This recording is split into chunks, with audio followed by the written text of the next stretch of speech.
భార్య గర్భిణిగా ఉన్నప్పుడు ఇంటి యజమాని గాని, ఇంటి వాళ్ళు ఎవరైనా అరటి పండు నివేదించవచ్చు. ఆ గర్భిణి 3 నెలల గర్భిణి అయితే కొబ్బరికాయలు కొట్టకూడదు. కానీ అరటిపండు నివేదించవచ్చు. అయితే చాలా మందికి సందేహం ఏంటంటే అరటిపండు నివేదిస్తే ప్రసాదంగా తింటాం కదా అని. ఇక్కడ ఏంటంటే మనం సూక్ష్మాన్ని అర్థం చేసుకోవాలి. ఒక్క అరటి పండుకి ఏం కాదు.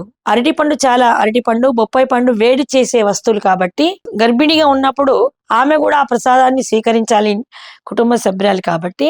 అరటిపండు తింటే ఆమె శిశువుకు లోపల ఏదైనా అపాయం కానీ, వాత ప్రవృత్తి కానీ జరగవచ్చు.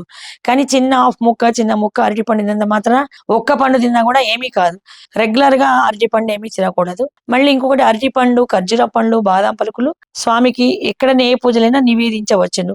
టెంకాయ కొట్టకూడదు. అది మాత్రము ఆ టెంకాయ కొట్టడం అంటే గర్భ విచ్ఛిన్నం అవుతుందేమో అని వెనకట దోషం ఉండి గుమ్మడికాయలు, టెంకాయలు. ఇప్పుడేందో ప్రతిదానికి అన్నింటికి రోజు రోజు కూడా టెంకాయలు కొడుతున్నారు. మంగళవారాలు దీక్షలు, హనుమ దీక్షల వాళ్ళు శుక్రవారాలు. మేము శుక్రవారం పూజ చేస్తేనే అమ్మవారిని తలగా, వరలక్ష్మి వ్రతానికి అమ్మవారి తలగా మేము కొబ్బరికాయకి పసుపు పిండి కలిపి కళ్ళు ముక్కు పెట్టి పూజ చేస్తాం కాబట్టి కొబ్బరికాయని అమ్మవారి తలగా ఎంచుతాం కాబట్టి కొబ్బరికాయని కొట్టకూడదు. అమ్మవారి తల కొట్టినట్టుగా పాపం అని అనుకునేవాళ్ళు. చాలా మంది తెలవని వాళ్ళు తెల్లవారి నిన్న పెట్టిన అమ్మవారి పూజ ఉన్న ముఖాన్ని పలగొట్టుకొని తింటారు. అది తప్పు.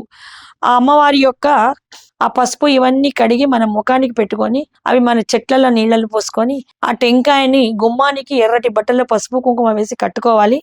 సంవత్సర కాలం మళ్ళీ వరలక్ష్మి వ్రతం వచ్చే నాటికి నదిలో వదలాలి. కానీ అమ్మవారికి ఉపయోగించిన టెంకాయని కొట్టుకొని తినకూడదు. చాలా దోషం. అరటి పండు గర్భిణి ఉండగా నివేదించవచ్చు. దాంట్లో దోషం ఏమి లేదు. కాకపోతే గర్భిణి కూడా ప్రసాదంగా అరటి పండును సేవిస్తుంది కాబట్టి శిశువుకి దోషమా అని ఒక అపోహ ఉన్నది. ఒక ముక్క, హాఫ్ ముక్క, ఒక పండు తిన్నా ఏమీ కాదు. అరటి పండును నివేదించవచ్చు. దాంట్లో దోషం లేదు. అయితే దాంట్లో బీజము లేదు కదా. బీజము లేనిది అరటి పండులో బీజం లేదు. బీజం లేనిది మనం నివేదించవచ్చా? ఇక్కడ బీజంతో ఉన్నారు కాబట్టి గర్భిణి అంటే ఒక బీజాన్ని మూస్తుంది అనే డౌట్. దానికి దీనికి ఎటువంటి సంబంధం లేదు. జై హింద్, జై శ్రీరామ్.